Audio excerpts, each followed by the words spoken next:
è nello spirito delle iniziative che come gruppo regionale dell'UDC stiamo mettendo in campo, portarle anche sul territorio, perché ovviamente hanno valore se vengono condivise e si crea anche cultura nuova. È chiaro che questo tema che propongo oggi è un tema che purtroppo non viene molto evidenziato nelle cronache dei giornali, non viene evidenziato, non sembra qualcosa di secondario. Invece ho scoperto, anche parlando con esperti del settore e anche con gli operatori sociali, nonché con alcuni amministratori, è una delle tematiche più gravi e delle emergenze sociali maggiori del nostro periodo, e non ce ne rendiamo nemmeno conto. Perché? Forse perché c'è anche un mondo di interessi e di omertà che porta chi è coinvolto in questo circuito a non parlarne, perché diventa quasi uno stigma, una piaga di cui uno si vergogna appunto mettere in evidenza, e da parte invece delle istituzioni dello Stato in particolare diventa un modo per fare cassa e quindi per guadagnare, per lucrare, e quindi è chiaro che sulle cose dove uno guadagna cerca di evitare di farle diventare un problema, anzi le fa diventare un'opportunità vista da parte dello Stato. Ma purtroppo se sono un'opportunità per lo Stato sono una sciagura per le famiglie. Parliamo del gioco d'azzardo, di quello gioco d'azzardo che va a 360 gradi, dai gratta e vinci, arriva fino ai video poker, e arriva anche oggi, recentemente autorizzato anche da una legge dello Stato, anche al gioco d'azzardo online, quello da casa, si fa la carta di credito da casa, per il quale vengono spese parecchi soldi da parte di coloro che giocano. Tanto per dare qualche dato del fenomeno, sono 2.205 euro a persona che vengono sottratti dall'economia reale e spesi per giocate nei diversi tavoli da gioco. Nel senso italiano? 2.200 a persona in Italia, ed ha il primato, ed è uno studio fatto recentemente, questo è un primato europeo. Gli italiani sono quelli che giocano di più in Europa in assoluto. Il fenomeno tra l'altro del gioco d'azzardo è strettamente correlato all'andamento economico. Tanto più le cose vanno peggio, tanto più si gioca, perché tanto più si spera nella dea bendata, come si dice, e quindi del risultato che possa cambiare la vita. E molto spesso che puntano sul gioco d'azzardo sono coloro che molto spesso sono proprio coloro che si trovano nelle peggiori situazioni economiche, le più disperate situazioni economiche, perché cercano appunto magari con una puntata di risolvere i loro problemi finanziari. Purtroppo invece a vincere è sempre il banco. Nei grandi numeri vince il banco, nel senso che il banco è fatto dallo Stato e dai gestori che sono concessionari di questa grande industria del gioco d'azzardo, e poi da coloro che sono i gestori poi dei locali pubblici. Voglio dire che il 10% di tutto il monte delle entrate del gioco d'azzardo va allo Stato, e su questo 10% rappresenta oggi un 60 miliardi di euro, non milioni di euro, e entro fine quest'anno sta aumentando in maniera esponenziale. Si parla già per fine d'anno arrivare a toccare gli 80 miliardi di euro di giro d'affari solo per i giochi d'azzardo, quelli di cui lo Stato introita circa, mi pare, una ventina di miliardi di euro. La ventina di miliardi di euro sono le entrate che sono nel bilancio dello Stato, ed è per questo che negli ultimi anni 80 miliardi sono il giro d'affari. Prima hai detto all'inizio 60 miliardi. Scusami, forse ho sbagliato io. 80 miliardi di giro d'affari, di cui sono 16 e ora tendenti ai 20 miliardi di entrate per lo Stato. Nei primi 8 mesi del 2011 si è registrato un aumento delle perdite legate alla dipendenza da giochi e scommesse del 19%. Rispetto allo stesso periodo dell'anno precedente sono stati lasciati sul tavolo da gioco circa 889 milioni in più, con tendenziale anno che potrebbe arrivare al 28,6%. In Italia il solo gioco legalizzato coinvolge circa 31,6 milioni di persone, vuol dire che un italiano su 2 meno male qualcosa gioca, di cui quasi 8 milioni con frequenza settimanale, e sviluppa un fatturato, come ho detto prima, che è di 60, oggi i dati reali è di 60 miliardi di euro, con la tendenza ad arrivare a breve verso gli 80 miliardi di euro, come dicevo prima. A questo partecipano anche i minorenni. I minorenni, il coinvolgimento dei minorenni sta aumentando progressivamente, passando dalle 860.000 unità ai 3,2 milioni, raggiungendo il 32% delle giocate. Cioè il 32% delle giocate nel gioco d'azzardo sono fatte da minorenni, da ragazzi con meno di 18 anni di età. Secondo sempre questa indagine, il gioco d'azzardo viene spesso associato anche a altre patologie. Chi è giocatore cronico spesso ha anche altri problemi legati a altre dipendenze, perché essendo il gioco stesso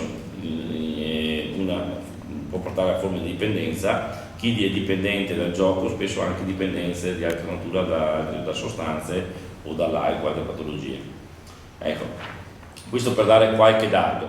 Diciamo che l'Italia comunque si pone come ha un primato. Non ho qua in mano il dato reale, forse veniamo se lo trovo qui, ma prendersi conto come Las Vegas, eccolo qua,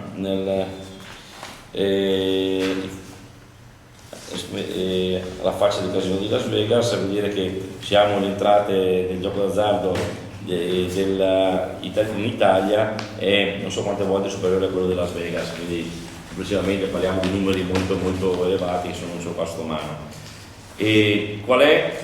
Quindi cosa porta il gioco d'azzardo? Il gioco d'azzardo porta ovviamente dipendenza anche, quindi recentemente si crea un meccanismo che ora non sono un addetto per dire bene per descriverlo, perché comunque sia la vincita che la mancata vincita porta a delle forme di dipendenza.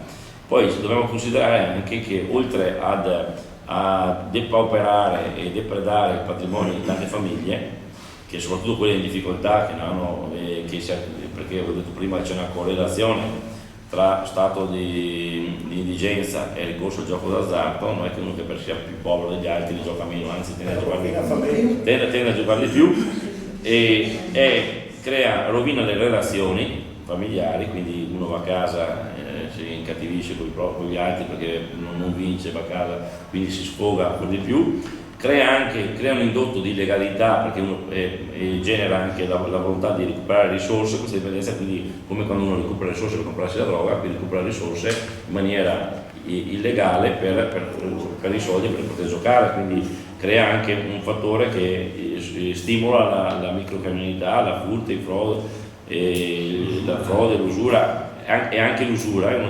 quindi crea tutta una serie di situazioni che poi hanno indotte anche negative, visto che ovviamente i fenomeni che abbiamo visto sono fenomeni di dimensioni molto maggiori rispetto a quello che vengono fatti apparire, perché c'è un interesse anche da parte dello Stato. Tant'è la cosa, ogni manovra finanziaria, dal terremoto quello del terremoto dell'Abruzzo anche la più recente, l'ultima manovra finanziaria, c'è un capitolo riservato al gioco d'azzardo, dove adesso sono stati introdotti anche i giochi a domicilio, cioè quelli online, che sono ancora più nascosti, perché uno non deve neanche farsi vedere in pubblico a buttare dentro soldi nelle macchinette, mangia soldi, ma se ne sta a casa con il computer con la carta di credito e quindi li gioca tranquillamente lì, e quindi nessuno, non c'è neanche il controllo sociale, neanche il controllo ambientale, non c'è neanche la gente che mi vede, non c'è più niente, non c'è neanche il tabacchino il quale dice ma com'è che mi prende. Ecco, quindi è un utilizzo ancora più rischioso, ancora più dannoso. Cosa proponiamo?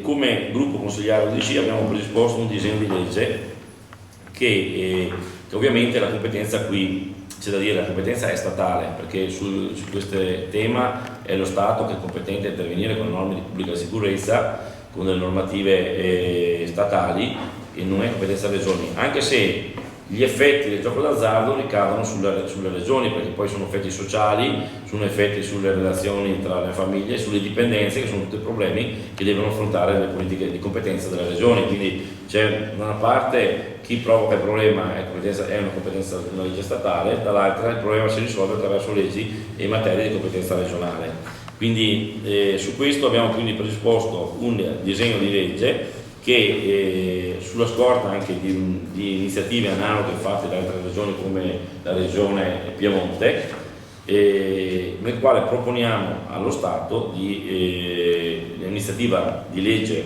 regionale. Sapete che le regioni i consigli regionali possono fare iniziative legislative a livello nazionale, proporre delle leggi allo Stato come parlamentare, e abbiamo proposto di modificare l'attuale testo unico di pubblica sicurezza, cioè riportando come era un tempo, cioè il gioco d'azzardo sono in luoghi ristretto ai casinò, ai luoghi abilitati, allo scopo dove ci sia una forma di controllo, una forma anche di verifica, evitando quindi l'accesso ai minori, evitando tutte le cautele del caso come era un tempo. E quindi di fatto questo disegno di legge porta al divieto e all'abolizione del divieto di tutte le concessioni sui giochi d'azzardo nei bar, nelle tabaccherie, ormai ci sono dappertutto, in tutti i luoghi aperti al pubblico, e quindi ripristinando quella normativa come era stata prevista nel passato. Quindi è un disegno di legge abrogativo di tutte le norme recentemente cantierate, per poter garantire il patrimonio della famiglia e anche le relazioni all'interno della famiglia, perché qui non c'è solo questione patrimoniale, molto spesso ci sono fratture fra delle famiglie, ci sono drammi familiari che nascono. Abbiamo assistito anche a omicidi all'interno, a azioni estreme derivanti appunto da perdite da gioco. E quindi era per dare che funzione ha. Siamo consapevoli che probabilmente non è che l'iniziativa di un gruppo consigliare di una regione possa cambiare le cose, però il nostro obiettivo è quello di cominciare a parlarne, perché vogliamo fare cultura, vogliamo soprattutto, anche attraverso la raccolta di firme, vogliamo sollecitare le autorità, quindi la raccolta di firme a supporto di questo diciamo, iniziativa legislativa, vogliamo sensibilizzare i cittadini, farli uscire allo scoperto. E vi posso dire una cosa semplice, un indicatore banalissimo, ma per dire quanto la cosa è sentita. È bastato un semplice annuncio su Facebook che si fa un'iniziativa di questo genere, che subito sono arrivate decine e decine di persone che hanno detto bene, va bene così, siamo così. E perché questo è sintomatico di quanto è percepito, perché tante famiglie vivono il dramma e non hanno neanche la possibilità di esprimere la propria opinione, di dire proprio il dissenso verso questa azione di uno Stato, il quale antepone l'interesse economico, o meglio alla finalità diciamo etica che dovrebbe avere nei confronti dei rapporti con i cittadini. Se hai un giocatore d'azzardo in casa, tu vai per la figlio. Sì. E quindi con questo quindi la nostra azione è quella di dire sì, vorrei portare in discussione, in votazione del Consiglio regionale questo, ma se crea una condivisione trasversale e anche un sostegno da parte dei cittadini con la raccolta di firme, un'azione che faremo. Partiamo da Verona, farò tutte le raccolte firme sul territorio, nei luoghi pubblici eccetera. Chiunque vorrà anche aderire, contattando la segreteria potremo dare anche le documentazioni per poter fare questa raccolta. Parte da Verona, ma l'intento mio è quello di fare una conferenza stampa in tutte le province del Veneto, quindi fare un'azione congiunta su base regionale per fare venire a galla questo problema che altrimenti rimane sopito, rimane nascosto, rimane quasi ignorato, ma come ho detto prima è un fenomeno che riguarda un italiano su due, e nel caso di dipendenze riguardano cifre sempre maggiori, e con i problemi appunto che prima ho detto. Quindi il disegno di legge accompagnato dalle firme. Vogliamo supportare il disegno di legge, è già depositato in regione, però voglio accompagnarlo da una serie di firme e coinvolgere tutti gli altri colleghi del Consiglio regionale perché questo venga approvato in Veneto. E anche comunali, se il Consiglio regionale approvasse questo disegno di legge, la proposta deve cambiare automaticamente la proposta. Diventa una proposta di legge allora. Coinvolge anche altri ma no, ma questo qua è un'iniziativa nostra, ma chiaramente noi accogliamo la firma sotto di tutti gli altri che vogliono aderire. Questo qua è un problema che non ha colore politico, anzi credo che è un problema sociale, è un problema anche di modo di concepire il rapporto tra lo Stato che non fa leva, che non ruba sulle debolezze delle persone, sulle dipendenze delle persone, non fa cassa sulle debolezze delle persone. Lo Stato deve invece salvaguardare le famiglie, il patrimonio di famiglia, non deve fare cassa.